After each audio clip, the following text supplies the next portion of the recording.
One of the most important parts of sailing as a merchant mariner is your safety, the safety of the crew and the safety of the cargo.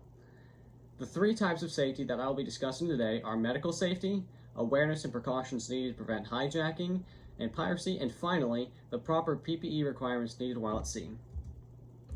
So to start off with medical safety, being a merchant mariner is a very dangerous job. You are sailing on 1,000-foot ships surrounded by heavy equipment and even machines that are bigger than most people would consider to be heavy equipment. There are a lot of potential risks that could cause serious injury and also cost the company millions of dollars if something gets damaged due to carelessness. Because of the risks and for the safety of yourself and the crew, there are medical restrictions placed to prevent any issues while at sea. These precautions restrict any previous medical condition that you might have. For example, if you have ADHD and are taking Adderall, you will not be allowed to become a merchant mariner. But for less serious cases, you have the potential of getting a waiver if your medical condition does not place a risk while you're at sea. Members of the ship do have access to basic medical supplies, such as intense painkillers and a suture kit, to stitch someone up in case of an emergency to prevent further harm to the victim until further medical assistance is available. But oftentimes, the crew will try to hide their injury or illness in order to avoid stressing out the captain.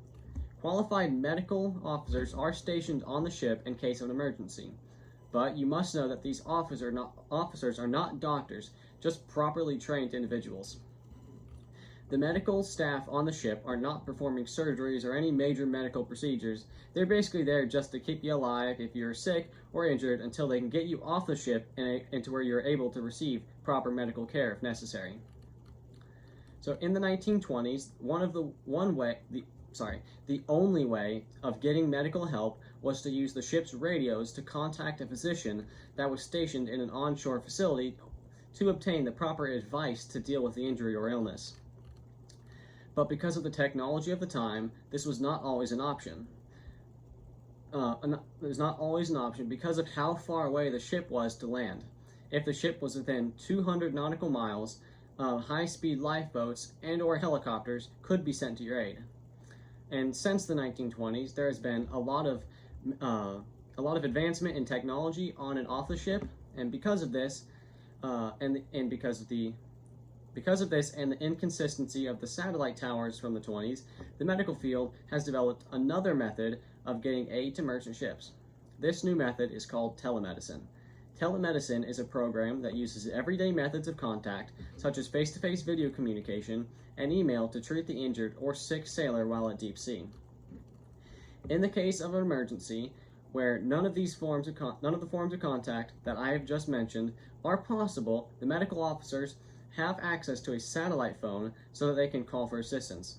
This option is not used often because it is a very expensive thing to use, but also because it is used as a last resort. Next, I will talk about hijacking and piracy. The best way to prevent piracy and hijacking as a merchant mariner is to avoid sailing at high-risk waters. If avoiding these waters is not possible, you must be aware of the risk. You must always keep a proper lookout at all times.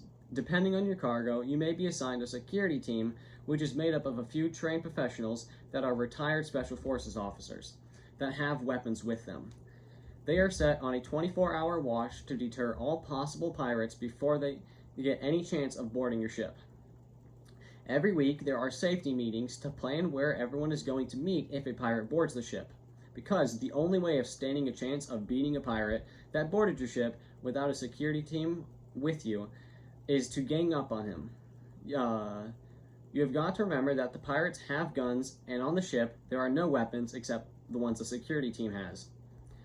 Keep all ladders and anything that could make it easier to board your ship away from the edge of your ship, and also another thing you must do is maintain contact with someone at a port that has full knowledge of your route and knows all information about your ship that is needed, such as boat type, IMO number, and you should also set a scheduled time of contact every week that you will call at the specific time, and if you don't, this person will know that you are in danger and will get you assistance that is necessary.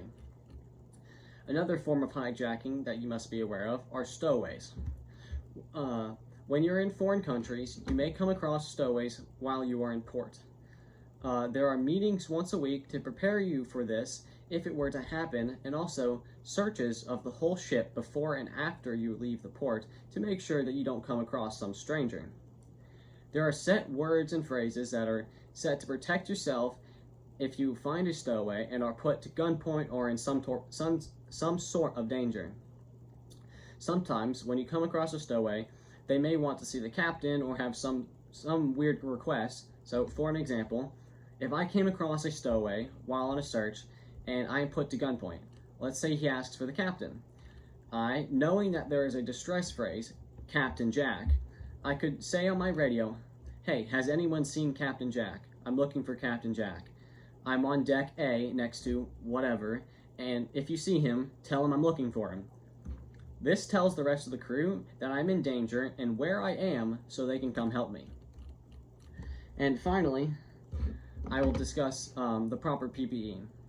So, in order to stay safe while working on the ship, you must wear the proper PPE, or personal protective equipment, and also be aware of potential risks involved with the job that you are assigned to do. While PPE is a very general and standard thing to most jobs and work, some things still vary to what you are doing.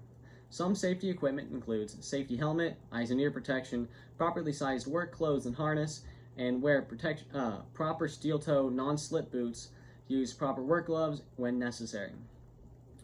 Now, I know that these items are very general, but when working on a ship, you need the proper boots because the ground is always wet and slippery, whether you're on deck with seawater covered floor or in the engine room walking on oil covered floors.